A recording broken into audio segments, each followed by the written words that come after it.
Cuando ves esa C en el capó de un camión, piensas en hierro eterno y motores que se niegan a morir.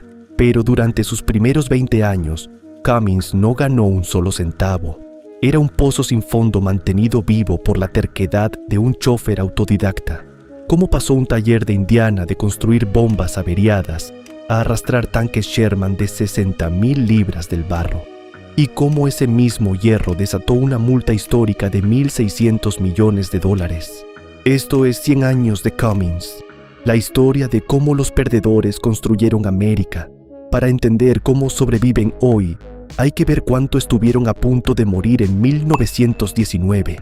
Sears Roebuck encargó 4,500 motores, el contrato que pondría a Cummins en el mapa. Fue un desastre absoluto. Su motor Thermoil funcionaba perfectamente en un taller limpio, pero en el barro de una granja real, el sistema de combustible se atascaba y dejaba a los agricultores con una máquina inútil. Los devolvieron en masa. Sears canceló el contrato. Cleci se quedó con un almacén lleno de hierro muerto y un agujero de $40,000. Cualquier inversor normal habría huido.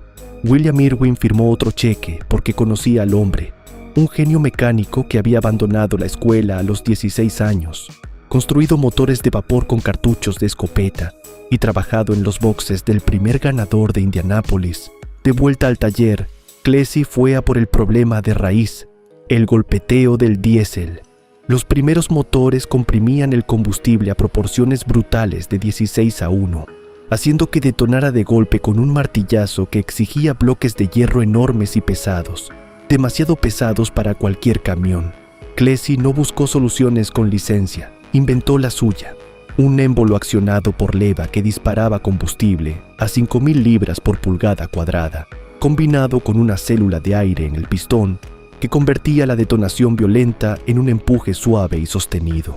Los bloques podían fundirse más ligeros, las RPM podían subir, y el diésel dejó de ser un yunque para convertirse en una potencia capaz de conquistar la carretera.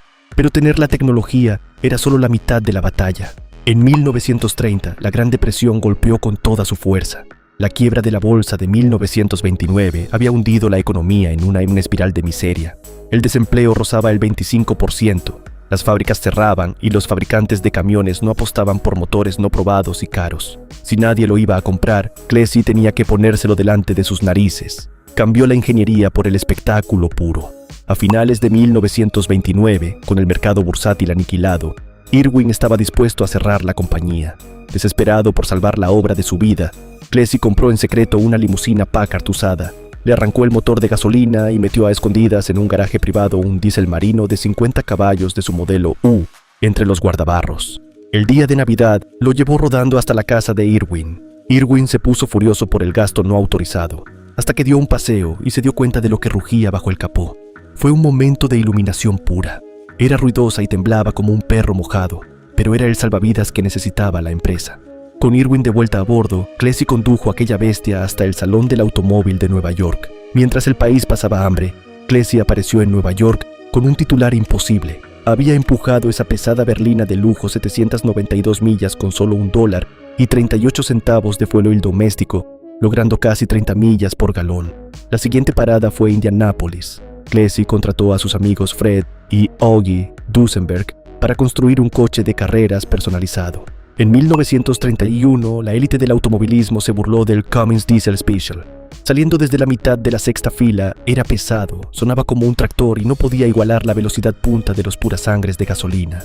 Pero Cleci no planeaba adelantarlos, planeaba superarlos en resistencia. Mientras los coches de gasolina devoraban neumáticos y quemaban combustible a un ritmo frenético, el conductor de resistencia, Dave Evans, manejaba el pesado volante de aquella humeante máquina diésel, completando vueltas silenciosamente. Se convirtió en el primer coche en la historia en completar las 500 millas sin una sola parada en boxes. Terminó en 13º lugar, con una media de 86 millas por hora. No se llevó el trofeo, pero ganó el argumento. La gasolina no podía competir con la resistencia del diésel. Para demostrar que no era un golpe de suerte, Cleci puso un diésel en un camión y realizó una extenuante prueba de resistencia. El repostaje, el mantenimiento y los cambios de conductor se hacían con el camión en marcha. El vehículo recorrió 13,500 millas sin que las ruedas se detuvieran nunca, y el motor funcionó durante 14,600 millas sin apagarse. Incluso con los titulares y los avances de ingeniería, las cuentas seguían en rojo.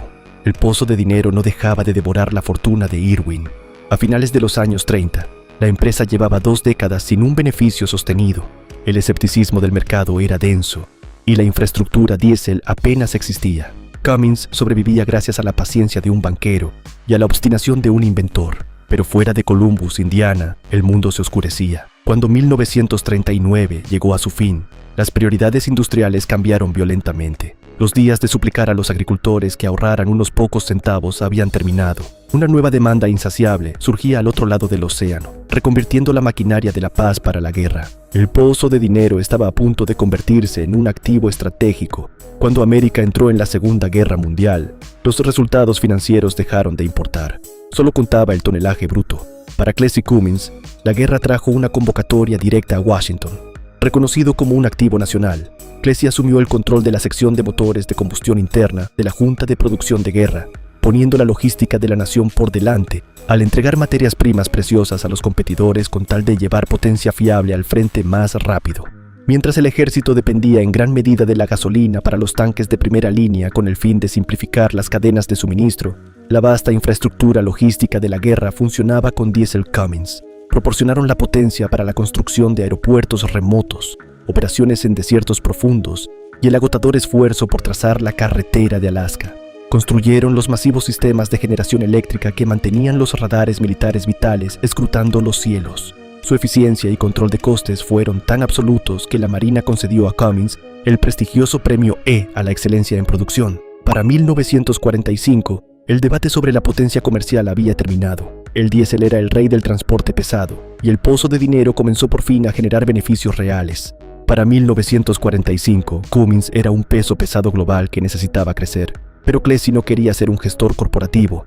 Voluntariamente se retiró a California para centrarse en el diseño puro, entregando las riendas de la sala de juntas a J. Irwin Miller, el sobrino nieto del financiador original, para que Clessie pudiera seguir entre herramientas. Y Clessie no desperdició ese tiempo.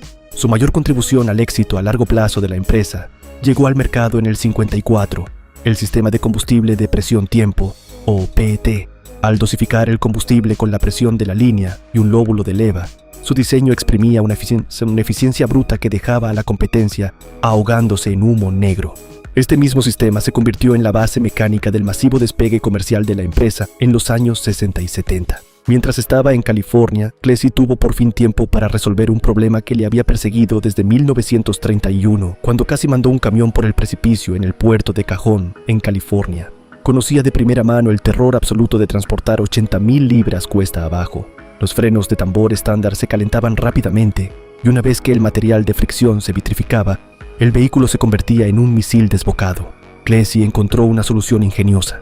Alterando el tiempo de las válvulas de escape, convirtió el bloque diésel en un enorme compresor de aire que frenaba las ruedas, deteniendo 80,000 libras de forma segura sin quemar los zapatos de freno. Se lo presentó a la Junta de Cummins como un requisito indispensable para el transporte pesado. La respuesta, la dirección de Cummins, lo rechazó con cortesía, argumentando que su foco debía estar en hacer que los camiones avanzaran, no en detenerlos.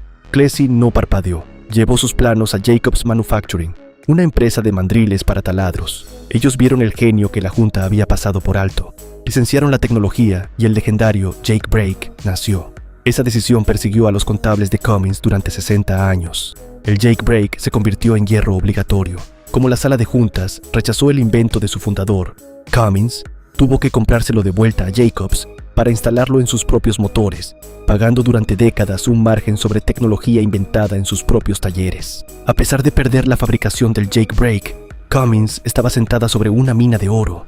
La guerra demostró que sus diésel no se rendían.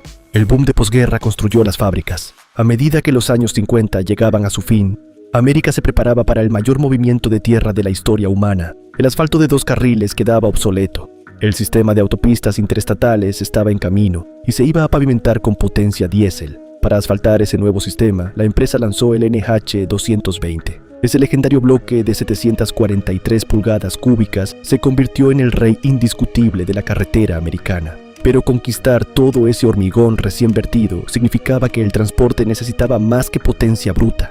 Necesitaba una fiabilidad perfecta. Los días sucios de los primeros diésel habían terminado. La logística transcontinental exigía que un motor sobreviviera miles de millas duras sin fallar ni un instante. Cummins tuvo que madurar, pasando de un taller de inventor aguerrido a una potencia global. Y el hombre que lideraba la carga no era un mecánico engrasado. Era un hombre de negocios que sabía que una empresa necesitaba un alma tanto como un balance sólido. J. Irwin Miller dirigió esta era dorada.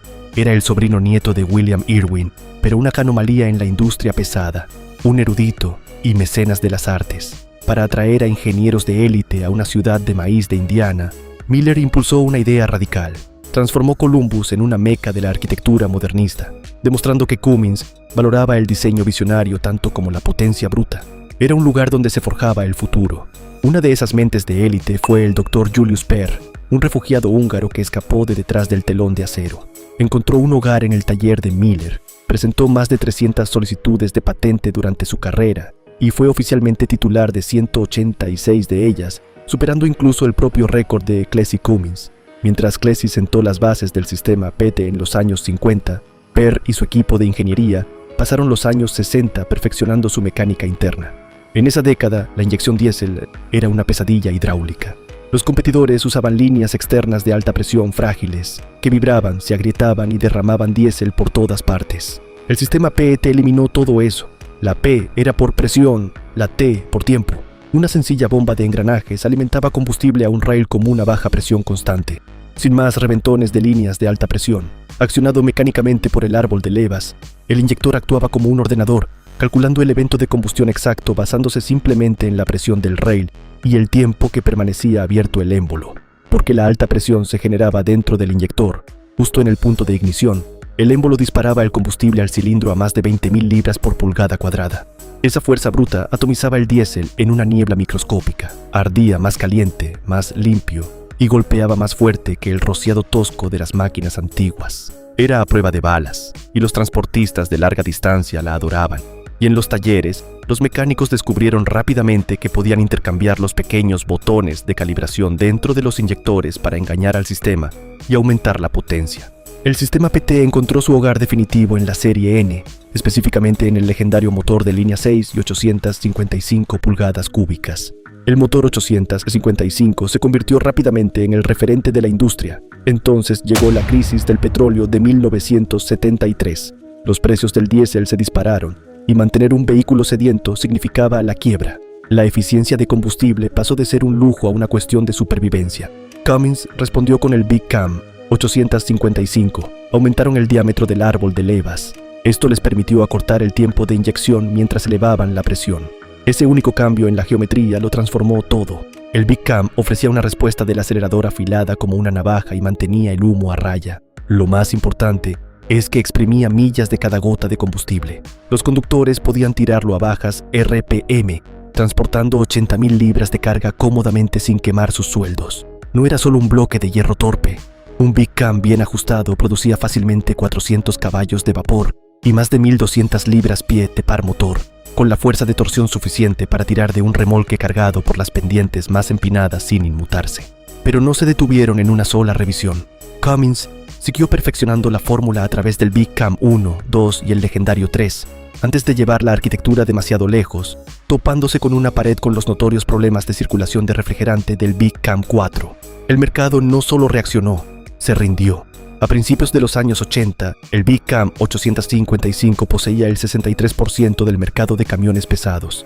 El profundo y rítmico retumbar de ese motor de línea 6, frenando con el tableteo violento del Jake Brake, se convirtió en la banda sonora de la carretera americana. Cummins no era inmune a las malas apuestas. Perdía terreno frente a los infames Screaming Jimmy 8 Beam 71 de Detroit, intentando perseguir los dos tiempos más ligeros y estridentes de Detroit Diesel. Cummins se alejó de sus raíces de línea 6 y construyó el V903. Era un V8 diésel compacto diseñado para embutir la máxima potencia en un bloque más corto. Sobre el papel, la alta relación potencia-peso significaba que las flotas podían transportar más carga. En la realidad, fue un desastre. Carente del empuje a bajas revoluciones por minuto del 855, el V903 se desmoronaba más rápido que el fiable motor de línea 6. Las flotas volvieron corriendo al 855, pero Cummins no lo desechó. Cambió de rumbo. Las mismas características que los transportistas detestaban, el tamaño compacto y las altas revoluciones, eran exactamente lo que quería el ejército estadounidense. El Pier 903 encontró su verdadero hogar en las entrañas del vehículo de combate Bradley. Cummins convirtió un fracaso comercial en un enorme contrato de defensa, moviendo blindados por el campo de batalla en lugar de mercancías por la autopista. La batalla llegó en forma de un golpe doble, una brutal recesión y una invasión extranjera. A principios de los años 80, el gigante industrial japonés Komatsu había puesto sus miras en el mercado americano de maquinaria pesada. Respaldado por un yen débil que le permitía vender por debajo del precio de los fabricantes americanos, Komatsu era un adversario formidable. La respuesta del presidente de Cummins, Henry Schacht, fue rápida, decisiva e increíblemente dolorosa. Redujo los precios de los motores en un 30% de manera generalizada, aceptando pérdidas masivas para igualar a Komatsu dólar por dólar, negándole al enemigo el oxígeno que necesitaba para sobrevivir. Al eliminar la ventaja de precio, Schacht obligó a los clientes a elegir basándose en el servicio, la fiabilidad y las relaciones existentes, áreas donde Cummins aún tenía la ventaja. El plan funcionó. Komatsu nunca capturó la cuota de mercado dominante que necesitaba, y el gigante japonés no llegó a amenazar el mercado de la carretera americana. Cummins había mantenido la línea, pero el coste fue enorme. En la segunda mitad de los años 80, la Chrysler Corporation estaba en apuros. Sus camionetas Dodge Ram eran terceras en una carrera de 2 caballos entre Ford y Chevy. Dodge necesitaba algo diferenciador. Miraron el motor de la serie B de Cummins, un bloque de servicio medio que se curtía en los tractores de Case Corporation, gracias a una enorme empresa conjunta, y formularon una pregunta absurda. Los desafíos de ingeniería eran significativos. El motor era alto, pesado y traqueteaba como un autobús escolar vacío. Pero cuando la Dodge Ram de 1989 se lanzó con el motor turbodiesel Cummins de 5.9 litros y 6 cilindros en línea, no solo llamó la atención, la dejó sin respiración. No rugía, gruñía, golpeaba con 400 libras-pie de par motor a solo 1.700 revoluciones por minuto. La asociación no solo salvó a Dodge, dio a luz al culto del 6BT. De repente, ese bloque de hierro en línea de 6 cilindros no era solo para agricultores. Se convirtió en una marca de estilo de vida duro. Sus seguidores lucían el logotipo con la C en sus gorras, lo tatuaban en sus brazos y mantenían encendidas feroces rivalidades con los propietarios del Power Stroke de Ford y el Duramax de Chevy. La verdadera magia llegó en el 94 con la bomba de inyección mecánica Bosch P700, la P-Pump, que se convirtió en el santo grial para los aficionados a la sintonización. Sin embargo, la membresía en este culto requería cierto nivel de masoquismo mecánico. El fallo más notorio era el Killer Towel Pin, un pequeño pasador de acero de alineación que vibraba hasta soltarse y caía sobre los engranajes de distribución, abriendo un agujero en la caja de aluminio y convirtiendo las entrañas del motor en metralla. La fábrica lo ignoró, así que la comunidad tomó cartas en el asunto, organizando fiestas del KDP para instalar una lengüeta metálica de 50 centavos antes de que el motor pudiera hacerse añicos. Si comprabas un motor de 12 válvulas de segunda mano, la primera pregunta no era sobre los neumáticos, sino si el KDP había sido reparado. Esta era solidificó la imagen del motor Cummins como una bestia imperfecta pero inmortal. Vibraba, era ruidoso y podía intentar suicidarse con un pasador, pero si lo tratabas bien, rodaba 1.000.000 de millas. Cuando llegó el nuevo milenio, Cummins había realizado con éxito su pivote.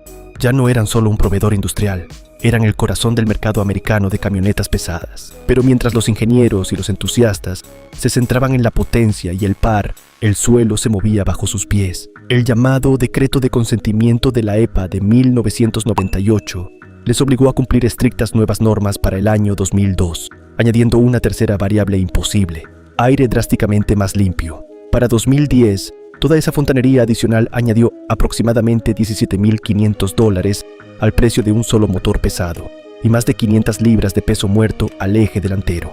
En 2006, mandaron el diésel de ultrabajo contenido en azufre, eliminando la lubricidad que las antiguas bombas de inyección mecánica necesitaban para sobrevivir. Para limpiar la combustión, los ingenieros tuvieron que abandonar completamente los sistemas mecánicos de antaño, pasando a sistemas de riel común de alta presión que martillaban el diésel en los cilindros a más de 30.000 libras por pulgada cuadrada.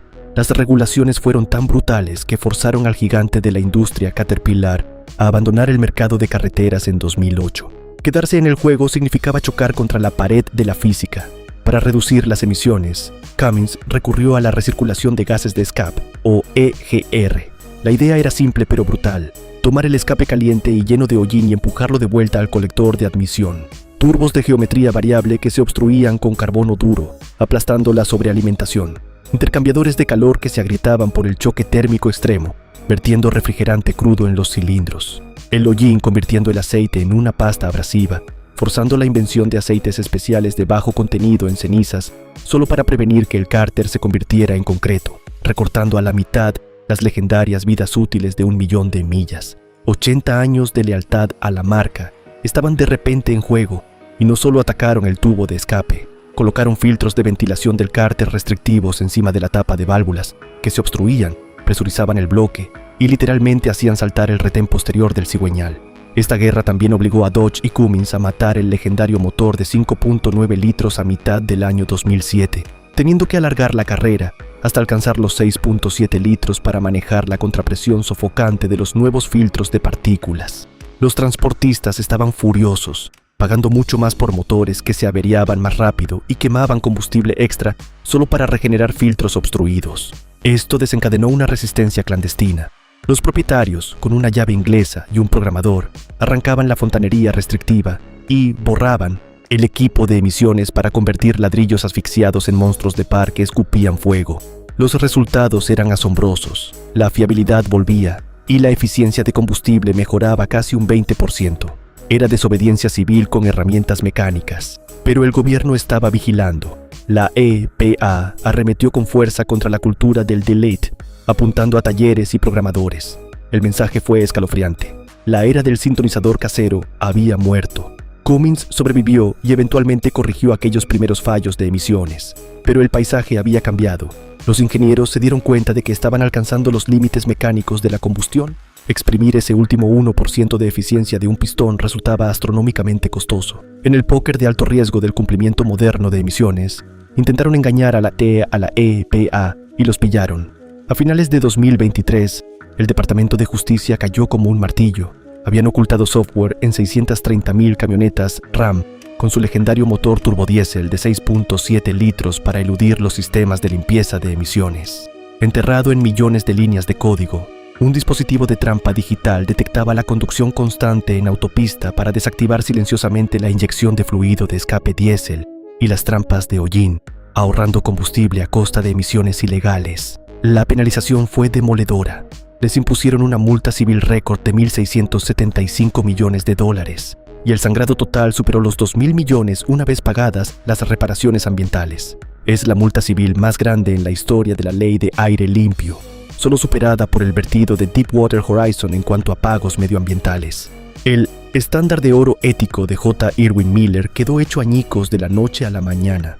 Demostró que incluso los nombres más confiables se quiebran bajo el peso aplastante de regulaciones imposibles. Pero la verdadera prueba de un constructor de legados no es evitar un escándalo, sino sobrevivir a uno. Al frente de la compañía hoy está la directora ejecutiva Jennifer Rumsey, que heredó una empresa que sabe sobrevivir apostando fuerte. Años antes de que ella tomara el timón, la mayor apuesta de la compañía fue el QSK-95, con nombre en clave Hedgehog. El objetivo: apostaron $300 millones en un enorme motor Vo-16 de 95 litros y 4.000 caballos que los críticos decían que nunca daría frutos. Lo construyeron de todas formas, y el Hedgehog encontró un hogar que nadie esperaba: Internet. Hoy, el QSK-95 es el músculo de respaldo de los mayores centros de datos del mundo. Cuando transmites un vídeo o consultas tu banco, hay muchas posibilidades de que un diésel de 4.000 caballos esté sentado en un sótano de hormigón frío, listo para rugir a la vida en el instante en que la red falle. Ese hierro de Indiana es la columna vertebral silenciosa de la economía digital. Pero mantener los servidores en marcha es solo la mitad de la batalla. La amenaza real es el combustible en sí. A medida que los reguladores intentan acabar con el motor de combustión interna, la empresa lanzó la plataforma Helm. Gira en torno al bloque agnóstico, que debuta primero en su legendaria arquitectura X15 de 15 litros. Los ingenieros se dieron cuenta de que la parte inferior pesada del motor, el bloque, el cigüeñal de acero forjado, las bielas, no le importa en absoluto qué combustible arde encima. Fundieron un bloque inferior universal para mantener los costes bajos, permitiendo atornillar cabezas de cilindros especializadas según el combustible. Con solo cambiar la cabeza, exactamente el mismo motor base puede quemar diésel tradicional, gas natural de ignición por chispa o hidrógeno sin carbono, tendiendo un puente hacia un futuro de cero emisiones. Las flotas pueden hacer la transición a su propio ritmo sin abandonar el hierro pesado en el que han confiado durante un siglo. Sobrevivir a multas de miles de millones, pivotar de los camiones de carretera a las granjas de servidores y reconstruir el motor de pistón para un mundo de hidrógeno exige una tenacidad extraordinaria. Están jugando un juego mucho más largo que la competencia. La historia de Cummins es más profunda que el hierro fundido y los caballos de vapor. Y todo vuelve a la pura y obstinada negativa de Clessie Cummins a rendirse cuando todos decían que el diésel era solo para barcos y bombas estacionarias. Desde el pozo de dinero hasta la guerra de las emisiones, cambiaron ese espeso humo negro por un futuro más limpio y digitalizado. Enfrentándose a un destino cero, tienen que destripar el propio proceso de combustión que los hizo leyenda para mantener las líneas de montaje en marcha. ¿Puede esta nueva era salvar el alma mecánica de Cummins? ¿O la era del hierro pesado ha llegado definitivamente a su fin?